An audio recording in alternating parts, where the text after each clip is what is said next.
Hello and welcome to Byjus Exam Prep IAS. Before we start with our today's analysis, we have two important announcements. The first is in reference to the free workshop that will be conducted exclusively on a Byjus Exam Prep application on 1st of October at 6 p.m. by Harshmeet Singh sir. So what is that you have to do? Download our application and you would be able to attend this free workshop on 10 must-read books to ace UPSC CSE and how to read them. So please do tune in live on our Byjus exam prep application on 1st October at 6 p.m. The second announcement is in reference to the weekly current affairs explain session. As part of the explain session, tomorrow's topic discussion would be cheetah reintroduction. Join us live on our YouTube channel at 8 p.m. so that you understand everything about this topic. Let's get started and look into the first article. The first article says, in nature's warning signs, a nudge to riparian states.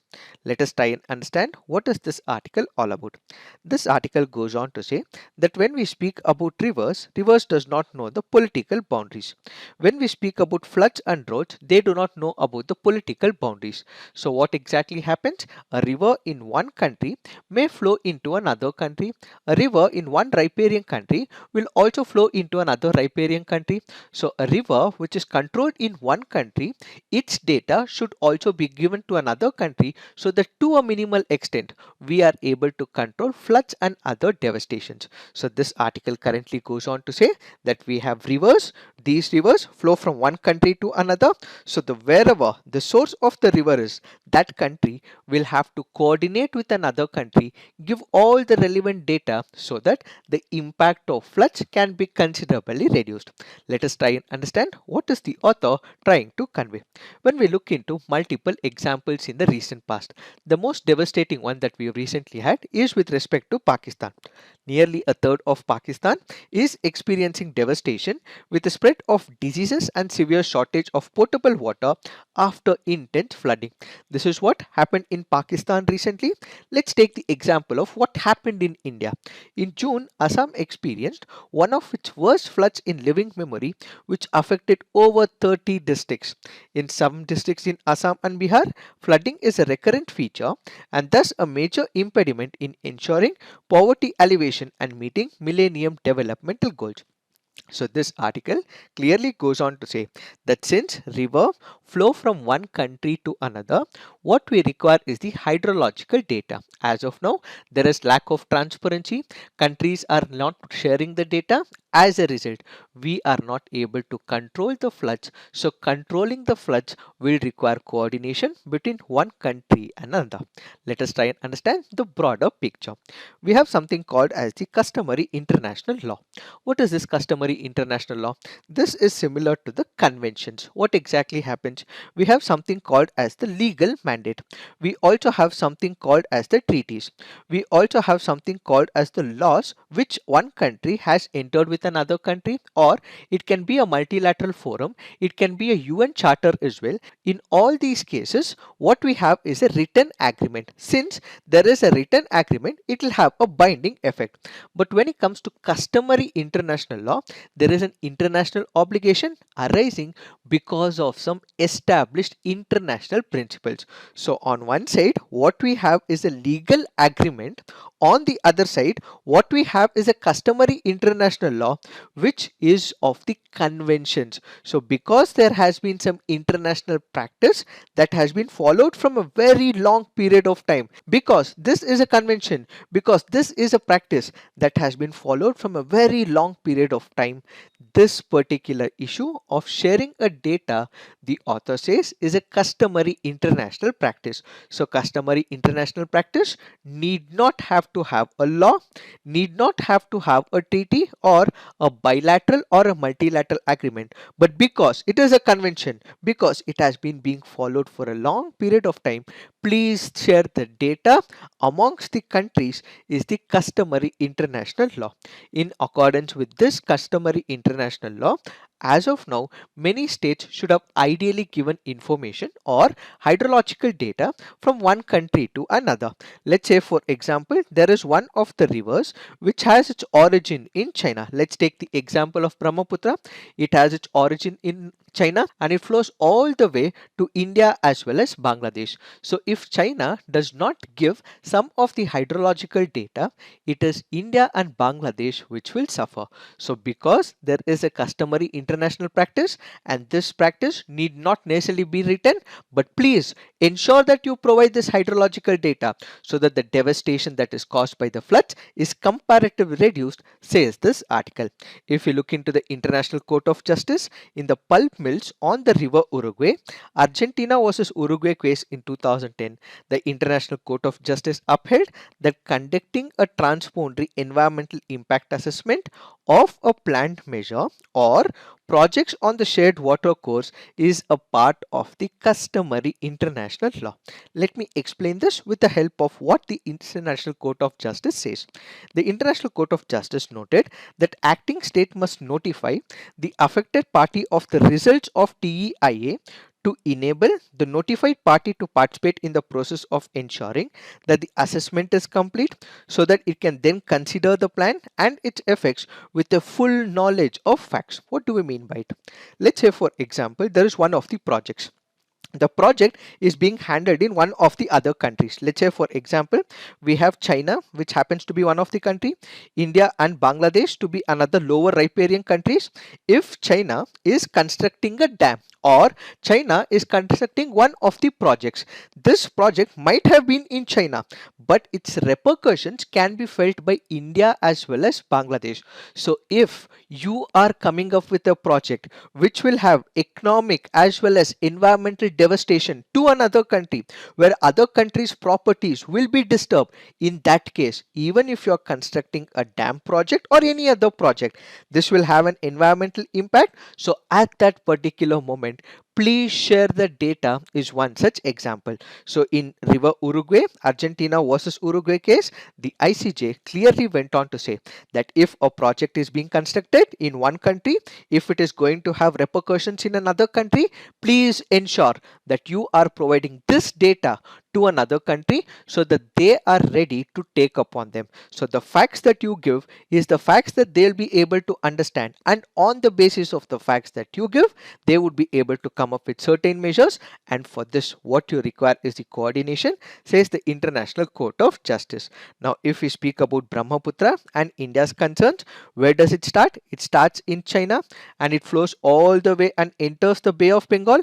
It flows through Indian state of Assam, and it also flows through Bangladesh as well. In this particular case, if China does not give us the information on time, which are the countries bound to suffer? It is India as well as Assam. The author further goes on to say, India or China is neither party to United Nations Convention on the Law of Non-Conventional Uses of International Watercourse 1997 or the United Nations Economic Commission for Europe on the Protection and Use of Transboundary Watercourses International Lakes of 1992. Further, the UNWC contains a direct reference to floods, which covers harmful conditions and the emergency situations. Article 27 of the convention says watercourse states shall individually and where appropriate jointly take all appropriate measures to prevent or mitigate conditions that may be harmful to other watercourse states, whether resulting from natural causes or human conduct, such as floods or ice conditions, waterborne diseases, citation erosion, saltwater intrusion, drought or desertification. So if there is a problem, it can be a natural one, it can be a man-made one, but if this is going to have a repercussion to another country, ensure that you coordinate amongst each other so that the number of lives that have been lost can be ultimately reduced. In the absence of any mechanism, India relies on its memorandum of understanding with China in 2013 with a view to share hydrological information during the flood season. As of now, India is not party to any of the convention. China is not party to any of the convention. Ideally, if they were part of it, they could have got the data. Despite this, they also share a memorandum of understanding, and this memorandum of understanding that we are speaking about was first signed back in the year 2002. Relevant changes were made in 2008, 2013 and 2018 as well. And this particular memorandum of understanding basically gives us an idea of sharing of flow data on Brahmaputra by China to India. So this MOU is basically aimed at facilitating advance warning for flooding in India during the monsoon season. However, there is one small concern with respect to this memorandum of understanding. What is it? This particular memorandum of understanding does not allow India access to the urbanization, deforestation activities on the Chinese side of the river basin whenever there is a particular dam that is constructed, or there is deforestation activities that is done in China, or there are number of urbanization projects that are initiated in China. This will have a significant impact on Brahmaputra. Let's say if there is a forest area, the flow of the river is comparatively reduced, and at the same time, if there are more urbanization plans in this part of China, this will also have significant impact. That data which ideally should have also been given is not given under the memorandum of understanding. Yes, China does give us hydrological data, and that is primarily during June to September. But what are the urbanization plans? What is the deforestation plans? How is it going to be conducting its activities in this part is not given to India. Ultimately, it is Bangladesh and India which are bound to suffer, says this article. So with the MOU in the background, India, by becoming a party to any of these conventions along with China, they would be able to get much better information, says the author. This is first part. The second part is with respect to India and Nepal. When we speak about India and Nepal, we know for the fact that once again there are rivers which flow in multiple countries. For example, if we take the example of Gandak, or we take the example of Koshi, what exactly happens?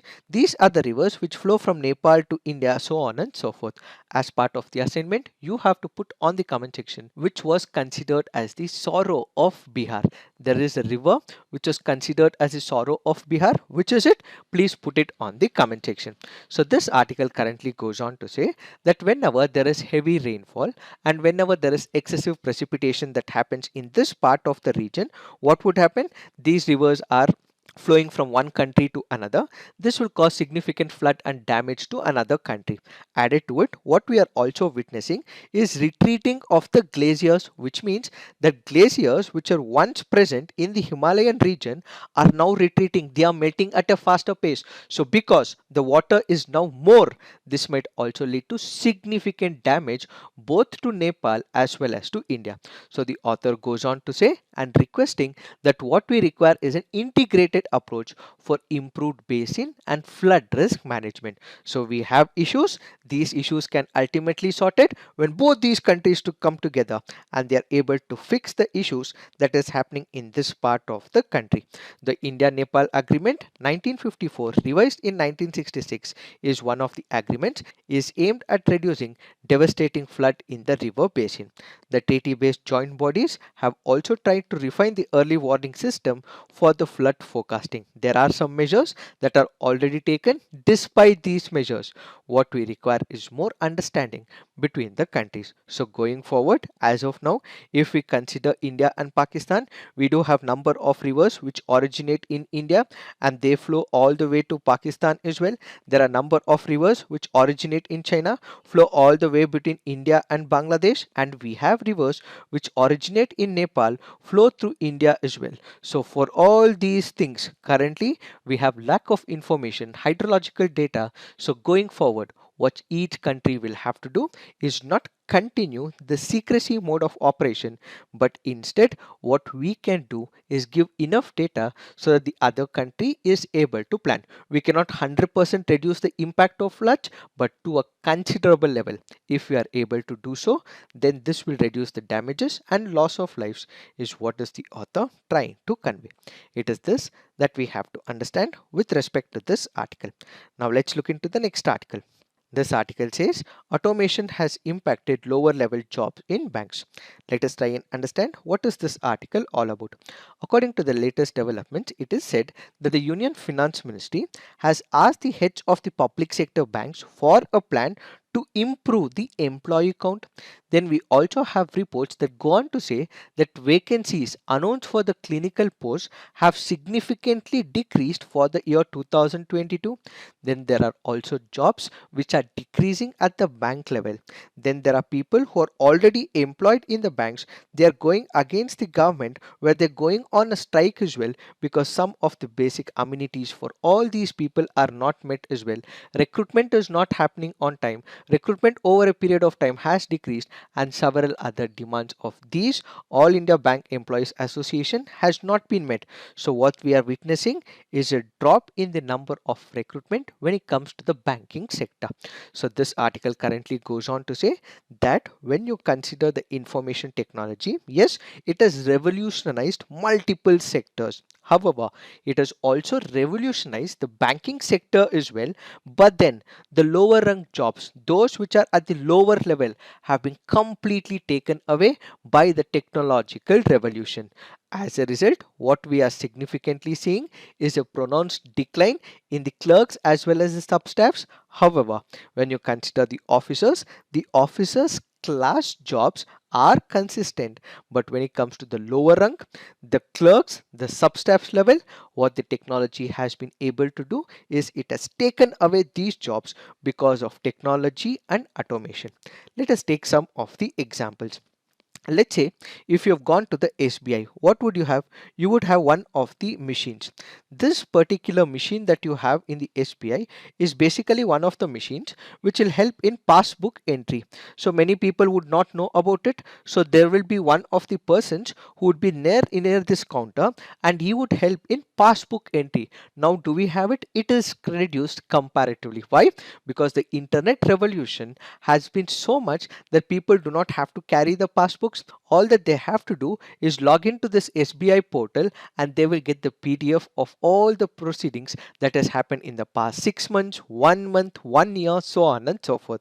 So what is the first major issue? Earlier you used to go to the banks, you carried your passbook as well. This required passbook entry. There used to be a clerk who was supposed to do all this, but now the number of people who are doing this kind of job have been comparatively reduced. Then we have something called as the bank clerk or the bank teller. Who is this bank teller? Let's say for example, there is a person, let's say you go to SBI or any of the banks as well. If you go to this particular bank, you will have a bank employee who helps the clients of the bank with the routine financial transactions. These bank tellers are also people who answer questions about the bank products, services, direct customers to other staff, so on and so forth. So you go up to this particular person, this teller will instead direct you to another person. So there is a person, you go to this person, ask him some queries, and this person will direct you to another person because you do not know where to go. So this teller job, the bank clerk job which is present in the bank, has also been reduced over a period of time because we have the sophisticated technology that is coming into the place. These people are also getting replaced as well. Some of the other traditional jobs like passbook updating, cash depositing, verification of know your customer details, salary uploads were all being done by the people, and now this is increasingly becoming digitized as well. Let's say we have the Axis Bank, ICICI Bank, HDFC Bank. These are pushing the boundaries of the technology as well. They are implementing robotics to centralize their operations as well, and ultimately all those jobs that were once performed by the people, by the lower rank people, by those staff, are now being replaced by the technology and automation and artificial intelligence. This is reducing the need for a manual worker at the back end. This means either these low skilled workers do not have a bright future, or they have to reskill or perish in the banking sector.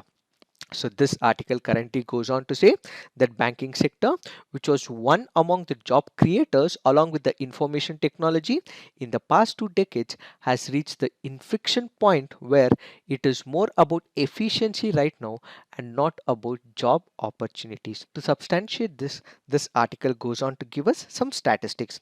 Chart 1A, as shown in this image, shows that the total staff in the public sector banks as well as the private banks. So what does it say? Staff in the private sector banks went from about 92,000 in financial year 05 to about 5.7 lakh in financial year 21. The corresponding number at the public sector banks have remained stagnant at 7.48 lakh in financial year 05 and 7.83 lakh in financial year 21. Chart 1B clearly shows the number of officers, clerks and sub-staff working in each functioning office of the PSB. Similarly, the number of sub-staff per office reduced from 3.3 to 1.1 in the observed period. Chart 1C shows that a similar declining trend among clerks and sub-staffs in the PVBs. However, it is important to note that there were considerably fewer clerks and sub-staff even in the earlier years in the PVBs compared to the counterparts in the PSBs. So this article clearly points out that once upon a time we had large number of people who are working, but now everything and most of it is automated. So the lower rank jobs have been taken away by the technology as well as by the artificial intelligence. Does it mean it will be completely wiped out? No, this will not be the case. What we require is a human intervention that should always be present, and added to it we also have entry of new banks. Let's say for example like the small bankers like the Equitas or the Ujjivan, they require large number of people to go and actually galvanize the people, give awareness about the banking as well. So what we require is people. So people will be required. However, the number of people who will be required at the lower level will be comparatively reduced, is what is this article all about. Now let's look into the next article. This article says Center bans PFI, 8 front bodies for 5 years under UAPA. What is the context? We have the Union Home Minister who has declared the Popular Front of India and its front organizations, including its student wing, the Campus Front of India, an unlawful association under the Unlawful Activities Prevention Act. Let us try and understand what is this issue all about. First, we have to understand the meaning of unlawful activity. Unlawful activity in relation to an individual or association. So it can be an individual, it can be an organization or an association on whom this UAPA can be put up.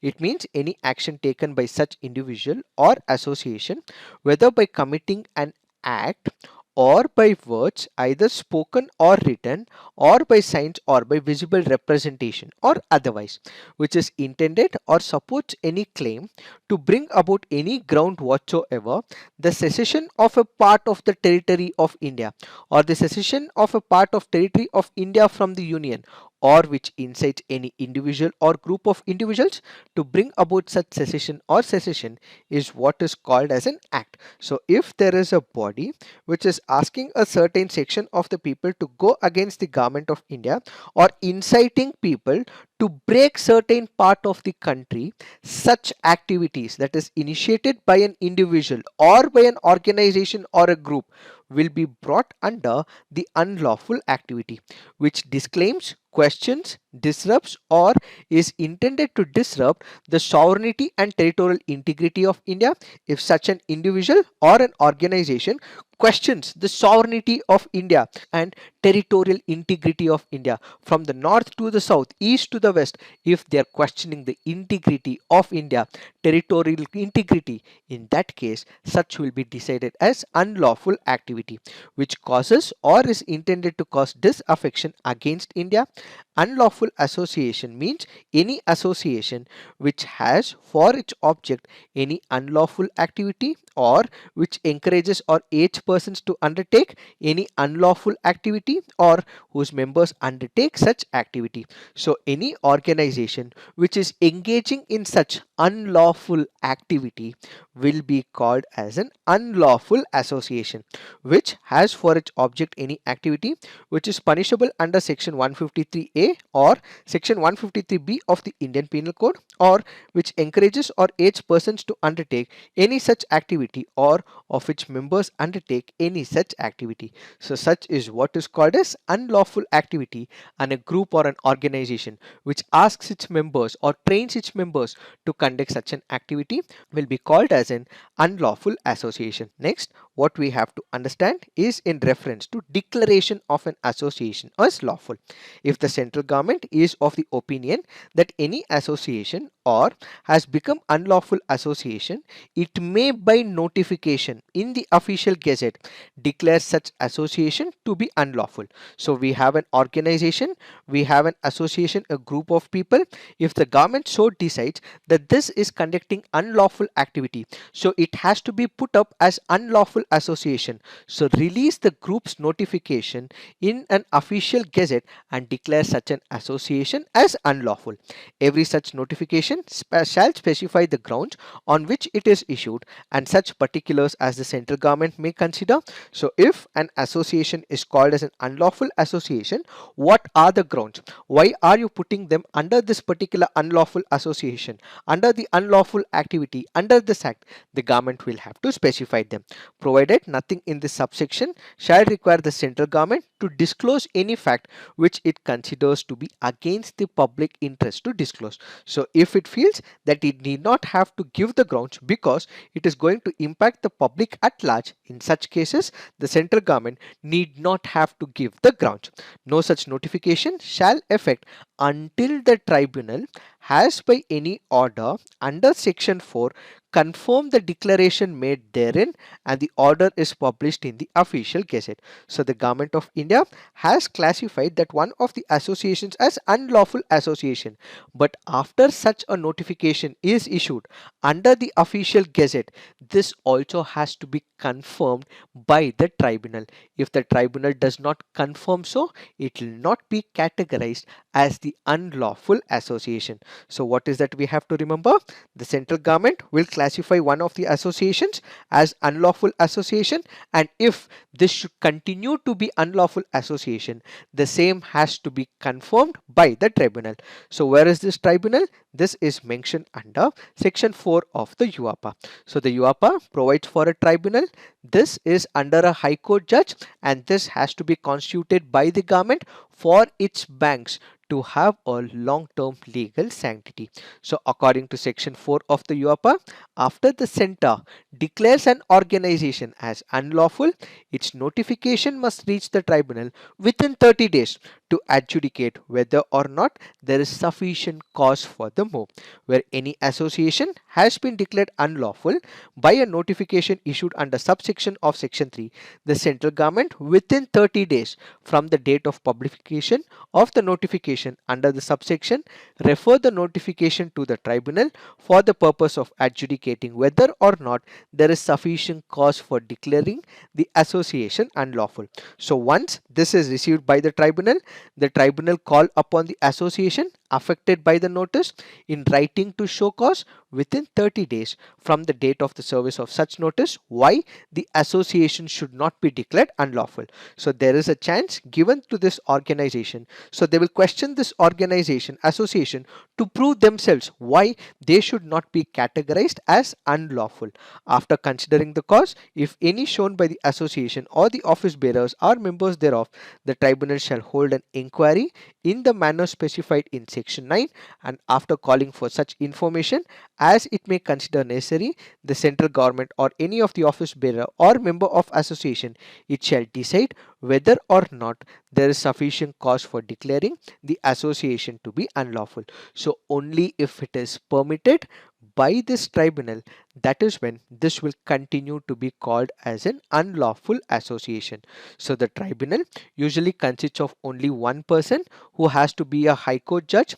If a vacancy occurs in the tribunal, the center appoints another judge and the proceedings continue from the state at which the vacancy is filled. What are the powers that are given to the tribunal? The tribunal has the power to regulate its own proceedings as well, and at the same time it will have all the powers that is vested to a civil court under the Code of the Civil Procedure under 1908. What happens when an association is declared unlawful? So we did discuss there is something called as unlawful activity. So if an association continues to conduct such an activity, what will be the repercussions because of it. Declaring such an organization as unlawful organization has happened in the past as well. In such a case, what would happen? There'll be criminalization of its membership, and its properties, that is the properties of that organization, can also be forfeited as well. And at the same time, this organization may also have funds as well. Such funds will be prohibited from use. Added to it, all their properties will be seized as well. It is this that we have to understand with respect to this article. Now let's look into the next article. This article says Supreme Court criticizes center's failure to settle mercy petition of Rajoana. Let us try and understand what is this article speaking about. The article here is speaking about mercy petition. Let us try and understand what is this mercy petition all about. Let's assume for a moment there is a person A. This person A has committed a heinous murder. So what does he do? He goes to the trial court. The trial court will conduct all the proceedings. The prosecution is able to prove that this particular person has committed such an heinous act. So the trial court decides that this particular person will have to be imposed with death penalty. So what does the trial court do? The trial court imposes death penalty on this person. We also know for the fact that whenever there is a sessions court which has imposed death penalty, the same will also have to be acknowledged by the High Court. So this person appeals to the High Court. The High Court also says yes, this happens to be one of the rarest case, and in this particular case the murder has been very bad, and in this particular case he has to be imposed with death penalty. So trial court imposes death penalty and he goes to the High Court. High Court also imposes death penalty. So what is the option that this person has? This person goes to the Supreme Court of India. The Supreme Court of India looks into this particular case and also acknowledges that this particular murder committed by this person A happens to be an heinous offense, and hence death penalty will have to be imposed. So does this person have any other avenues? Yes, there is something called as the review petition. So he files a review petition in front of the Supreme Court once again. So he pleads in front of the Supreme Court that, dear Supreme Court, maybe I would have done a blunder, but please review your own decision. So for the first time, the Supreme Court reviews and judgment given. That is what is called as review petition. So first time it gives a judgment. So this person asks the Supreme Court to review. That is what is called as review petition. Second time also the Supreme Court acknowledges it. It again gives death penalty. So he comes up with what is called as the curative petition. So even in the curative petition, if the Supreme Court decides that this person should be imposed with death penalty, the last option that this person has is what is called as the mercy petition or the mercy plea. So under the mercy petition, it goes to the President of India. So it is the President of India who will decide whether this particular person's death penalty has to be suspended or not. So the last option that this person has, who is been subjected to capital punishment, he goes to the President, he files a petition to the President. This is what is called as the mercy petition. So a mercy petition is filed by that convict, that person who is also being given the death penalty. Even at the curative petition, he goes to the President and ultimately he requests for mercy from the President. That is what is called as mercy petition. The Supreme Court in Kehar Singh versus Union of India 1988 case reiterated its stand and held the grant of pardon by the President is an act of grace and therefore cannot be claimed as a matter of right. So basically this particular person goes to the President and the President will send it to the Ministry of Home Affairs, and when it goes to the Ministry of Home Affairs, they decide whether they have to give this particular person mercy or not. But there are some concerns that are associated with this mercy petition. What are those concerns? Is there any guideline that is given? No. Is there any written procedure? No. This is decided by the President on his own. There is no guideline whatsoever, no written procedure. So in the absence of a standard procedure, there is no specific time to decide the mercy petition. So the first major concern, there is no time constraint, and as a result there are instances of mercy petitions lying undecided even for decades as well. So when such a person who's filed a mercy petition, it goes to the President of India, the President of India does not decide on it. This ultimately means it is violating the human rights as well. Unnecessary delay in approval or rejection of the mercy petition intentionally procrastinates, and it inflicts serious mental health problems to the accused. So there have been ample examples as well where this person files a mercy petition. This mercy petition can be filed by the accused, or it can also be filed by the relative of that particular person. Despite they filing it, it is undecided for many years, leading to what is called as mental issues. It is this that we have to understand with respect to this article, where the Supreme Court has asked the central government to decide on one such case and not delay it further with respect to the mercy plea. Now let's look into the next article. This article says Rediscovering the Bay of Bengal. The article here is speaking about beamsteak. Link for the beamsteak will be given in the description box, so kindly go through it. This article currently goes on to say that we have Prime Minister Narendra Modi ji, who opened the Center for Bay of Bengal Studies at Nalanda University.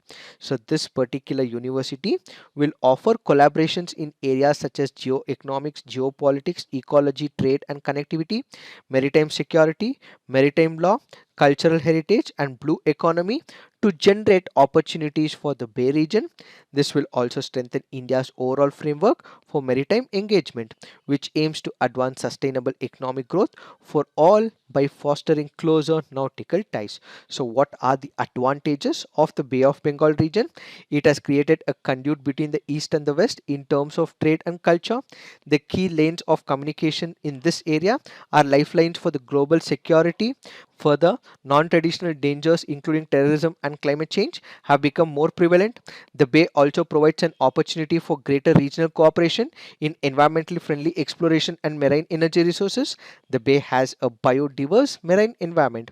It receives water from some of the world's largest rivers. It is partially enclosed sea that has given rise to several geopolitical characteristics. These are some of the advantages. All this has been discussed in the video, and some of the significant challenges include the region's maritime environment has changed as a result of major powers expanding their economic and geopolitical influence. One is to do with China entering the Bay of Bengal. It is in relationship with Bangladesh as well. So it is present even in Bay of Bengal, and this is hurting the sentiment of some of the countries in Bay of Bengal. More crucially, the Bay's ecosystem is going through an unprecedented crisis brought on by the widespread environmental exploitation and geopolitical unrest. There is environmental exploitation, pollution that is happening in Bay of Bengal, species extinction is taking place in Bay of Bengal, there is significant population growth, land use, excessive resource exploitation, salinization, sea level rise and climate change that are exerting significant strain on the base environment. Operational discharge from small and medium feeder ships, shipping collisions, unintentional oil spills, industrial waste pollution and the accumulation of non-biodegradable plastic litter all are contributing to the deterioration of the bay. A dead zone has also formed as a result. The mangrove trees that protect the shore from the fury of the nature are under threat in the Bay of Bengal region. So this article clearly points out some of the advantages and significant challenges. All of this has been explained in our video. The link will be given in the description box, so kindly go through it. Now let's look into the mains practice questions. With the devastating efforts of climate change visible, riparian states across the world must comply with the procedural duties pursuant to the no harm rule. Examine. The technological development which has made banking easier has also led to a slowdown in the hiring of staff at banks. Substantiate. Please write all your answers on the comment section, peer review, and do give positive feedback to your friends' answers. So this is it for today. Thank you for watching. All the best.